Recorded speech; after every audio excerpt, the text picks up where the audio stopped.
Mishnah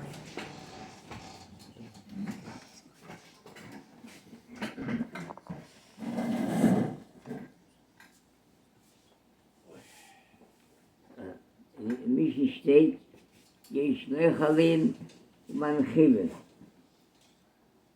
I want to mention something that I mentioned on Shabbos.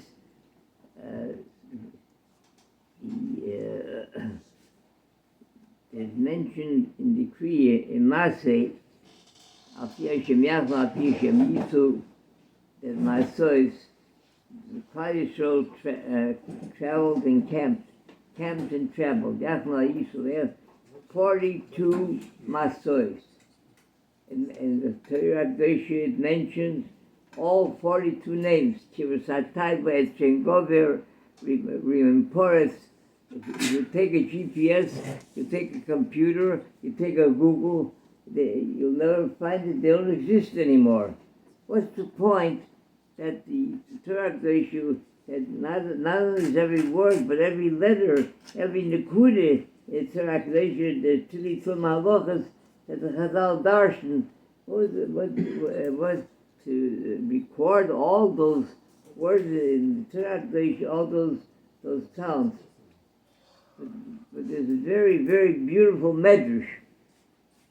And medrash says that the Navi says, Koi Amar Shem, Lechte Hachai Bamidbar B'Eretz Loi Zerua. He traveled in a land, Loi Zerua, that was barren. Barren, it was like a doimim. There was no fruit, nothing grew there. There's nothing that they could offer. All they offered was that the Klal Yisrael camped there and waited until the burning from to continue. He sat there and it was an aksanya for the Klal Yisrael. He sat and they ate lechem in Hashemayim. They didn't have to worry about parnasi.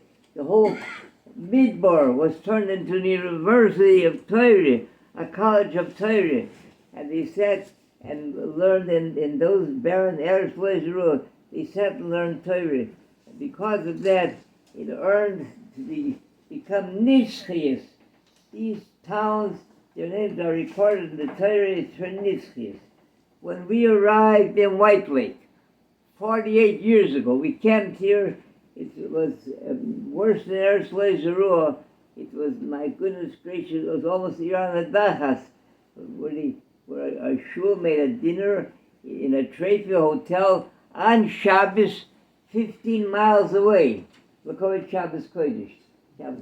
We came into that town and we touched the Neshamas and we brought the Or HaTorah into their lives. And then those that came just for the summer, we reached out to them as well. So because of that, White Lake is earned a place in Nitzchus for eternity for Klal Yisrael. Yesh Tenlich Yavnev Tenlich Hachomel. Yesh Loichlin Umanchilin. There are those from that category that the Yarshin and that you make other Yarshin as well. There's those that can yarshin, but nobody can yarshin them. Then there's those that they don't yarshin, they can yarshin others. And there's those that that neither way. They can yarshin, and not they can, somebody else can yarshin them. Like we say also, Midianti would say, if you inherit bad manners, you don't have to use them. Sound a little different. But anyway, there was another episode in Klal Yisrael, of course it was mentioned in Pinchas and in Matas Maseh. It mentions the Nois Tzlachod came before Yamed, but Moshe came before Moshe Rabbeinu, that about the Yerusha, Nois Tzlachod from their father. Another episode of Yerusha by the Klal Yisrael when by the Mabo, by Noach, it said, "V'hinei ha'aretz nishchosa," the world became so corrupt. So the punishment of the Gzar was that's wipe out the whole world, except for the Teva and those that were brought into the Teva. The Chazal say, "Le'nechlam Gzardin elo ha'gezel." The Gzardin in Shamayim, the decree was finally sealed because there was so rampant such larceny. It was very rampant. There's another Chazal, "Le'nechlam Gzardin elo ha'larayis," that immorality, Oizgilassenkeit, was very, very rampant. Which was it? Was it Hastir? Which was it? Gezel or was it Arayas? The Mnei Omer says it was both together. One led to the other. That because there was immorality, so unfortunately, there was in Mishpachas, there were a lot of children that were mamzerim. So when the father is avek, the father left the king to take their chelik in the Yerusha. So, but that was not their father. So being it was not their father, they took Shalekidin. So he was Gezel, and he was Arayas, and therefore it was Gezel also. The question is, these Nabach, they seemed to be naughty. These Mamzerim were innocent. They didn't know that they were Mamzerim. Why should he be punished? It's a very interesting Gemara in both Basra.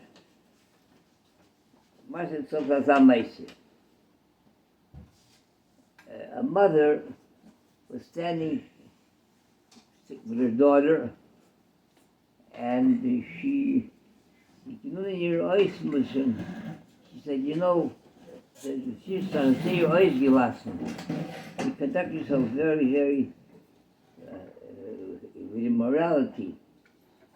He says, "You could do it, but you should do it with discretion. Not everybody has to know that you conduct yourself that way.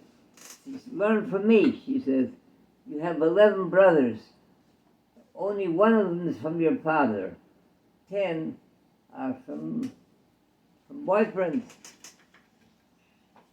Gemara says the father overheard the conversation and he made a tzavoyah. The tzavoyah read the following: that the entire Yerusha should go to the real son. Time passed and there's Avek. They opened up the tzavoyah. They didn't know what to do. Go know who's the real son. They're not HaKadosh Baruch Hu, they're not Nevi'im. How could they know? So the Gemara says, he went to Rabbun, who was a Chochem Gadol. They told him the story from Savoy. So he said, all of the 11 sons should gather at the base of Oilam by the caver of their father. Each one should hold a sword in his hand, a cherev, and they should continue to plunge the sword into the caver, and the father will respond, who is the real son? They followed the directions. They all came with their sword, and one after the other plunged the sword into the ground, except one son. One son stood on the side, and he said, "I can't do it. I can't desecrate Michal, my father's caver, by plunging a sword into the ground." Rabbi said, "That's the real son." Even though he had no way of knowing that he was not his real son, but he felt that he was not the real son.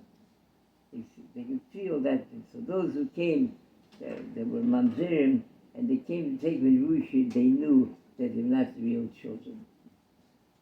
Mani b'nakashi oimer, Rotzo HaKadosh Baruch Hu, Zakish es Yisrael, Pikol, Kivlan Torah Mitzvah, Shinema.